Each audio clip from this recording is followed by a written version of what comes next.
The Adventures of Pinocchio tells the cautionary tale to keep children obedient and listening to their parents. Do what's right or your nose will grow. Listen to that little talking cricket or what your conscience is telling you to do. That's the difference between right and wrong. And if you're a good little boy or girl, you'll get your wish. In Pinocchio's case, he wanted to become a real boy and not just a puppet.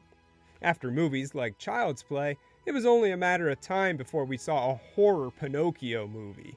Let's watch and see what it's all about. It opens up with Vincent Gatto burying a body out in the rain. Who's he burying?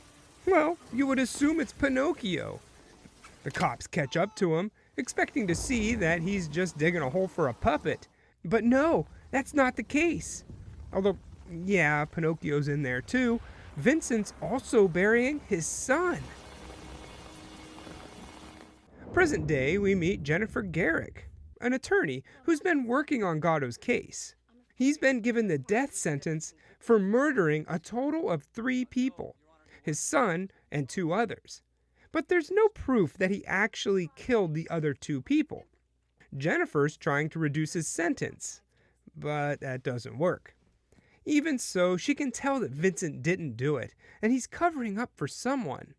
But who that is, we'll never know for sure, because that night, right at the stroke of midnight, he's toast. Why do they always wait until midnight? I got things to do. Can't we kill this guy at 8 a.m. or something? At home, we see that Jennifer has a daughter, Zoe, and she's been having a hard time with her parents' recent divorce. To make matters worse, Beth, the school bully, and Zoe get into a fight. Due to all of this, Jennifer decides it's best for Zoe to go to a therapist.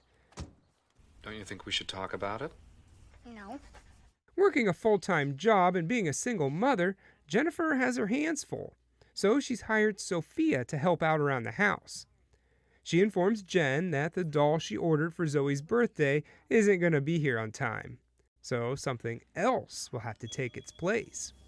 I wonder what that would be. Get it? Wood, because Pinocchio's made of wood? Well, David here, Jennifer's boyfriend, finds the doll in her car and assumes it's a gift, so he gives it to Zoe, who instantly falls in love with it. And I think we can see what's going on here. It's pretty obvious that Pinocchio's gonna listen in on Jennifer and David doing it, and then in the next morning be curious, so he sneaks a peek at Sophia in the shower, right? I think that happens in the original Pinocchio story. It's been a while since I've read it. I'm a bit rusty. Anyway, we learn through some more therapy sessions that Zoe likes David, but she's worried that he's gonna take her mom away from her, just like her dad left her, and then she'll be all alone. To fix that, Pinocchio comes up with a plan. Simply take out David. We see what I assume is Pinocchio slamming the door in David's face, knocking him down the steps, cracking his skull. It's pretty brutal. Luckily, Zoe calls 911 and they rush him off to the hospital and get him stable. Oh, Mommy, it's David. The next day at school, Pinocchio also tries to take out Beth, making her get hit by a school bus. Again, brutal. But this time she just walks it off. Boo! The movie doesn't have the balls to kill off a kid. At this point, Zoe's bringing the doll with her everywhere she goes, which includes her therapy appointments. The therapist walks away for a minute, and we see a little conversation the two have together. Are you sure you didn't? Finally seeing the doll move a little bit. He blames Zoe for David's injuries, saying that she's the reason he's in the hospital. Obviously, she doesn't want to hear it. Shut up! Later on, the therapist calls Jennifer in to show her some disturbing footage, and we see this conversation from a recording. No mouth movement, making it look like the Pinocchio stuff isn't real and all in Zoe's head. Oh, no. It wasn't me. It was you. At night, the doll talks to Zoe, and at this point, I'm not really sure if he's real or not, but he asks her to cut his strings. Only then will he be set free. She agrees and off he runs. The only time we see him not as a puppet and as an actual actor. That being Vern Troyer. Yeah, that Vern Troyer. This way!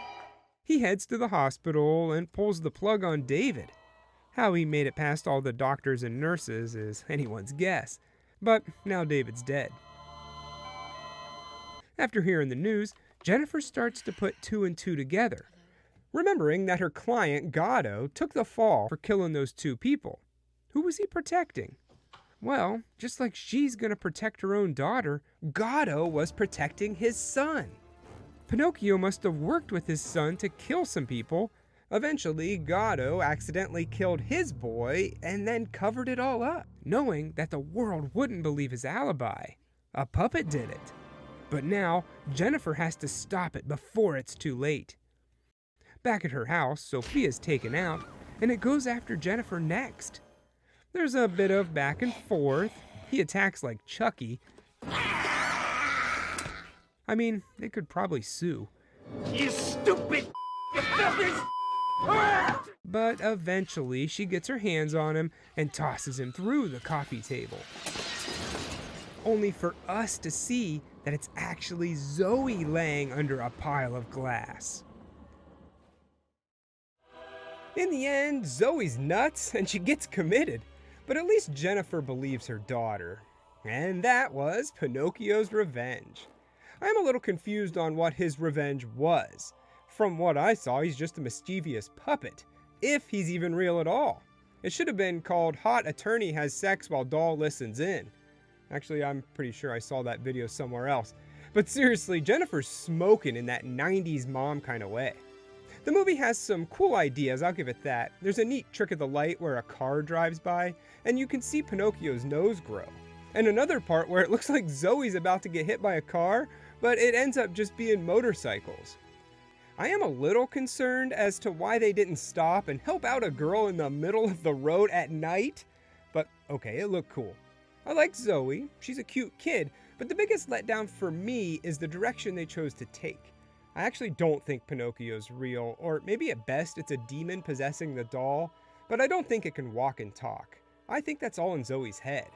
I like my mini villains fun and over the top, like Chucky or Rumpelstiltskin. Really lean into it. It's a horror movie about Pinocchio. We don't expect it to win any deep thinking awards. Still, Pinocchio's revenge is worth a watch once, but probably not worth a buy, unless it's in the dollar bin. I give it 2 midnight executions out of 4. Just wanted to make sure the fire was out. Wood, you know?